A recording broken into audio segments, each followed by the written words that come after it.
Teeme nüüd siis Eesti YouTuberite tutoriumi ja privaatsuse taju Mullis Margi bakalaureustööst 17 aastast. Jätkame sealt, kus pooleli jäi. Samuti mainis mõned YouTuberid MX4, et teiste kuulsat YouTuberit pead stiilielementi ja kasutamine andlustamiseks hea idee. Osad intervjueerida M3 ja M9 leidsid ka, et aeg-ajalt muusikavideote tegemine on hea viis tähelepanu saamiseks, kuni inimesed kuulavad neid mitu korda järjest.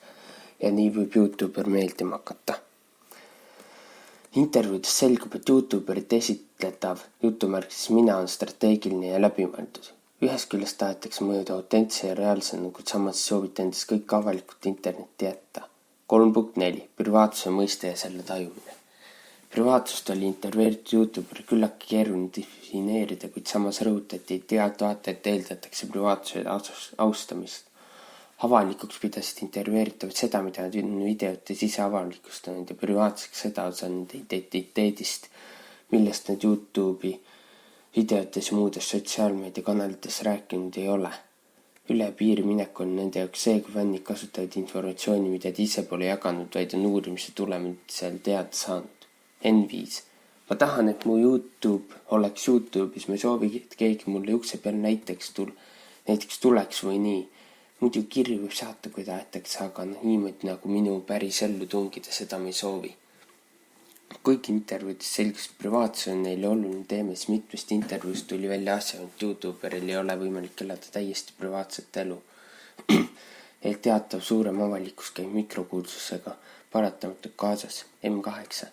Inimene, kes soovib, et ta privaatsus oleks, ma arvan, et ta ei hakka YouTuberiks. Kui sa nii-öelda avalik elu tegelenud, siis see on su enda süü nagu, see käib kaasas territooriumiga.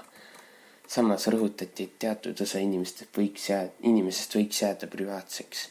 Privaatsust on intervjueeritud YouTuberitel vaja seetõttu, et nad saaksid elada rahulikku igapäevaelu väljaspool sotsiaalmeediat, olla vahelduseks üksi, jätta teatud teemad eraelulisteks ja vältida konfliktseid olukordi, kus pahatahtlikult kasutatakse temast teadaolevat detaile ära. M9. Vahepeal tahad omaette kuskil nurgas ka mõelda oma mõtteid, on ju, et nagu kogu aeg sa oled kogu aeg avalik ja siis nagu see on vaimselt kurnav. Eraeluliste teemadega, mida videotesse ei kajastata, toodi välja armuelu suhtes olemist, õhtuti väljas käimist, kurvemaid perioode, probleeme eraelus, perekonda, tööd ja kooli. N7. Kui ma peaks näite tooma, siis näiteks, kui mu mingi vanaema sureb ära. Okei, seda ei ole juhtunud, aga mingid sellised asjad, mis ma tunnen, peaksid jääma pigem pere keskele. See on nagu siuke asi, mida sa ei lähe rääkima suvalisele inimesele. Kõik intervjueeritud YouTuberid kogenud olukordi, kus nende privaatsust on rikutud ja jälgijad on üle astunud privaatsuse piirist. Mõnel YouTuberil on telefoninumber avalikkusest teada. Osad on jälgijad kodu ukse taga käinud või neid on tänaval jälitatud. M4. Mingi jutt tuleb, ükskord ma hakkasin ise nende eest ära jooksma, lihtsalt tõstsin sammu igast värki, pöörasin teisele tänavale ja siis sealt jooksin lihtsalt kähku nurga taha. Lisaks iseenda privaatsuse tundsid intervjueeritud YouTuberid ka lähedaste privaatsusvähedust. Näiteks ei filmita tuttavaid ja lähedasi ilma luba küsimata. Seda pidasid YouTuberid ebaeetiliseks ja rõhutati, et kuna see on mikrokuulsuse kanal, siis ei ole sobiliks ja kajastada teiste elusid. N5. Kuigi mida ma tahan nendest jagada, ma saan jagada ka teistest inimest, teiste inimese asjad jäävad teistele inimestele. Samas tuli välja intervjuudest mõned intervjueeritavad teinud midagi, mis annab jälgijatele võimaluse privaatsuse rikkumiseks. Näiteks on jagatud nii iseenda kui teiste inimeste isiklikke andmeid. Samuti on olnud juhtumid, kus teised inimesed on palunud videotest nende kohta käiva informatsiooni eemaldamist. M8. Näiteks kuskil oli, et poiss oli videos, see oli just hiljuti. Poiss oli videos, siis võttis keegi koolis kiustada selle pärast. Ma ei tea, mille pärast seal videos ei olnud tegelikult mitte midagi. Siis pidime nii-öelda hiljem see videost ära kattima ja maha võtma selle osa, kus tema sees oli. Õnneks on see võimalik. Intervjuudes selgus, et YouTuberitel on kindlad strateegiad, mida tehakse privaatsuse kaitsmiseks isikliku ruumi säilitamiseks. M3 jaoks on karakterin esinemine üks viis oma privaatsust kaitsta. Kuna ta ei tee isiklikust elust videot, siis pole näiteks tema isiklikud andmed fännide kätte sattunud. Kõige lihtsam strateegia toodi välja teemade ja isiklike andmete mitte jagamist. N6, ega ma oma telefoninumbrit ka ei jaga, näiteks kui ma teen loovuse ja ma pean ise paki välja saatma paki automaatiks, siis ma panen oma telefoninumbrit sinna. Privaatsuse rikkumisse suhtuvad intervjueeritud YouTuberid erinevalt. On neid, kes püüavad ignoreerida, et juhtumid vähemaks jääks ja eraelulised detailid edasi ei leviks. Samas on ka neid, kes paluvad jälgijate nende eraellu mitte rohkem sekkuda ja on kurjamad fännidele öelnud, kartmata jälgijate kaotamist, öeldes, et privaatsus on nende jaoks olulisem. M10, jah, aga see on ebanormaalne, sa ei helista inimesele. Mulle on keset tundi järjest helistanud, nagu mul ühe korra Matta tunni ajal helistas 3 korda. Iga kord panin kinni, ühe korra võtsin vastu ja ütlesin ära helista. Siis panin ära ja siis hakkas, siis tulid edasi kõned ja siis ma sõimisin, siis panin ploki peale. Samas rääkisid osad YouTuberid, piraatsuse teemal auditooriumiga suhtlemine on keeruline ja kohati ohtlik, kuna jälgiskonnale võib jääda mikrokuulsusest vale arusaam. Ühest küljest võib teemale tähelepanu pöörama suurendada nende arvu, kes huvitavad eraeluliste detailide välja selgitamisest. Teisalt võib see jälgiskonda eemale peletada, kui YouTuber mõjub egoistlikuna. M3. Ongi see, et sa ei saa tervel maailma selgeks teha, et nagu kui ma teeksin video selle kohta, et jätke mind rahule, siis kõik mõtlevad, et ma olen ennast täis, ma olen egoist ja ma olen mingi jobu.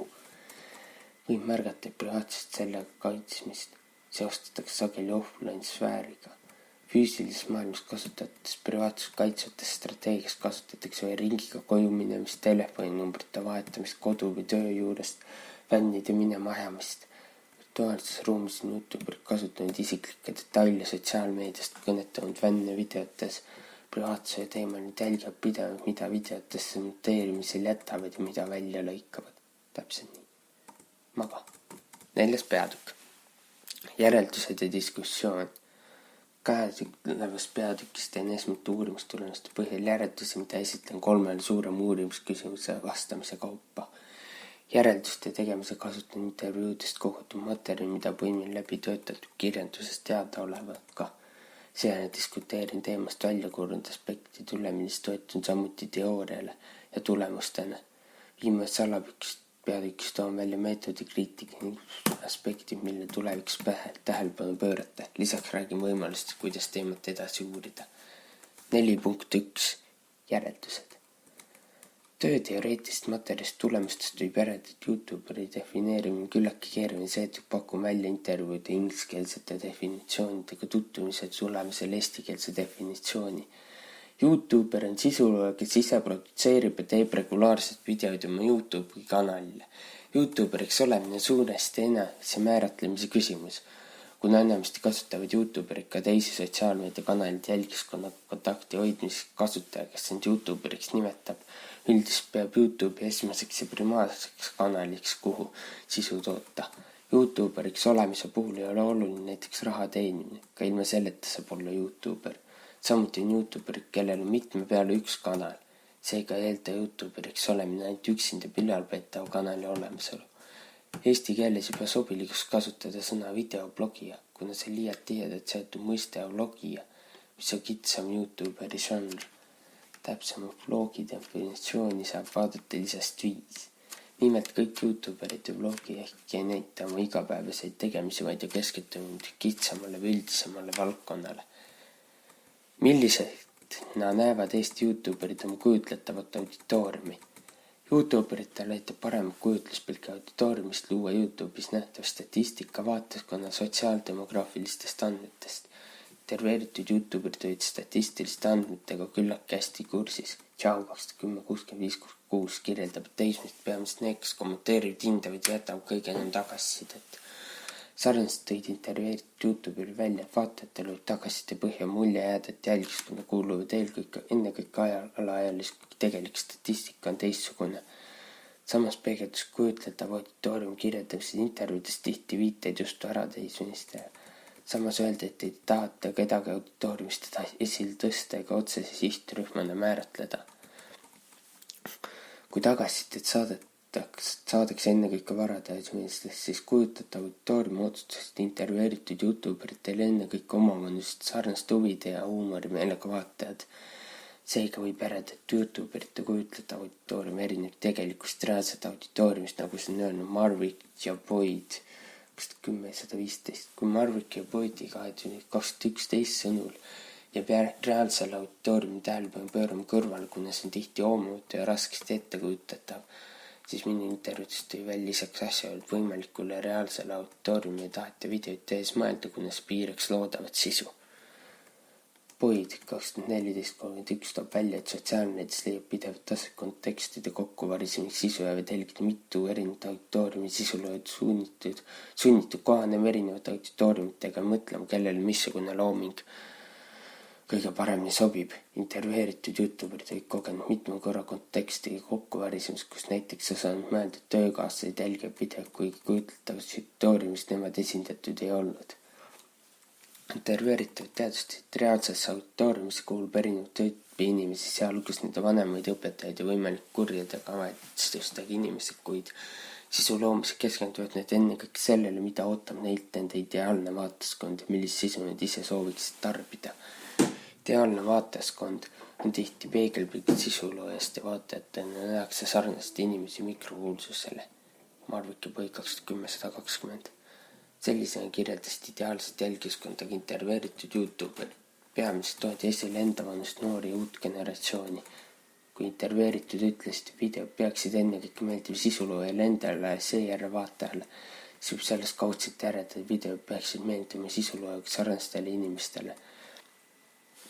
Kosmaarsete auditooriumist rääkides rõhutasid intervjueeritud mitmel korral, et nad ei saa kellegi keelata nende videote vaatamist, kuna tegemist on avaliku infoga. Samas oldi mõeldud sellele, keda pigem ei taheta näha, taheta vaataskonna hulka. Kui Marwick ja Boyd 2011-12 toovad välja, et Kosmaarse auditooriumisse kuuluvad tihti vanemad, ülemused, õpetajad ja sõbrad, siis intervjueeritud YouTuberid puhul oli olukord teistsugune. Mõnegi jaoks vanemad kõige olulisem vaatajad ning õpetajad ja tuttavad olid andnud noortele head tagasisidet. 2 intervjueeritavat ütlesid, et vanemad või õpetajad võiksid videoid mitte vaadata. Kosmaarsete jälgijatena toodi välja negatiivse ja sisuloojad teistsuguse maailmavaatega inimesi, kes austab privaatsust, on pealetükkivad ja labased. Vestenberg 2016 leidis YouTuberid mõju-uuritest jälgijad võtavad eeskujudelt igapäeva ellu kaasa väga erinevaid aspekte alates välimust lõpetas käitumise maailmavaatest hoiakutega. Intervjueeritud YouTuberid on märganud, neid jäljendatakse, kantakse sarnaseid soenguid või riideid ja püütakse jäljendada käitumist. Uuringus osalenud YouTuberid arvestavad videot tehes ka asjaoluga, et nad on auditooriumile eeskujuks, kuigi tihti nad seda olla ei tahaks. Kuna olulise määra moodustavad intervjueeritute auditooriumile alaealised, siis tuleb nende sõnum väga hoolikalt jälgida, mida on sobilik näidata ja mida mitte. Huvitavamas tulemuste põhjal välja tuua asjaolud eeskujuks olemisest rääkisid viitest intervjueeritavat ainult asjaolu, et mõjutajaks ollakse kõige nooremale vaataskonnale. Lisaks jälgijatele eeskujuks olemise toodi välja, et halva eeskuju on esinemine mõjutada koostööd erinevate firmadega. Kuid uue meedia tulekuga ei ole auditoorium pelgalt vastuvõttu, oli see pidevalt toimub kahepoolne dialoog MacOL 2013. Intervjuudes selgas, et vaatajate olemusel on neid saadud tagasisidet on üheks peamiseks põhjuseks, miks videod endiselt järjepidevalt tehakse. Jälgijatega suhtlemisega kasutatakse peamiselt YouTube'i, kommentaariumi, kui ka teisi sotsiaalmeedia platvorme nagu Facebook, Instagram või Snapchat. Samuti peetakse väga oluliseks suhtlus päriselus kohtudes. Vaata, kas me jõuame, ma ei tea. Intervjuudest võib saab järeldada auditooriumi meeldimist nendega mittiva suhtluse hoidmine strateegiline oluline tegevus YouTuberite jaoks. Litt ja Harkitai 2016 tõid välja, et auditooriumi püüdmiseks kasutatav strateegiad on lisaks suhtluse näiteks positiivsuse ajastamine, sisu vahendamine ja järjepidev sisu loomine. Lisaks nende strateegia kasutavad intervjueeritud YouTuberid veel võtteid nagu vaatajate eeldavasti meeldiva sisu tootmine, videote kvaliteedile tähelepanu pööramine, teiste YouTuberite koostöövideote tegemine, pilkuvõidute pealkirja panemine, oma stiilielementide töötamine. Veel pööratakse rõhku võimalikult ideaalse mina kujutamine selle videotes ehk kasutatakse erinevaid enesepresentatsiooni strateegiad, mille kohta on järeldusi järgmises alapeatükis. Ja esitab järgmine peatükk. millised enesepresentatsiooni strateegiad kasutavad Eesti YouTuberid enda kujutamiseks, aga nüüd ma lõpetan.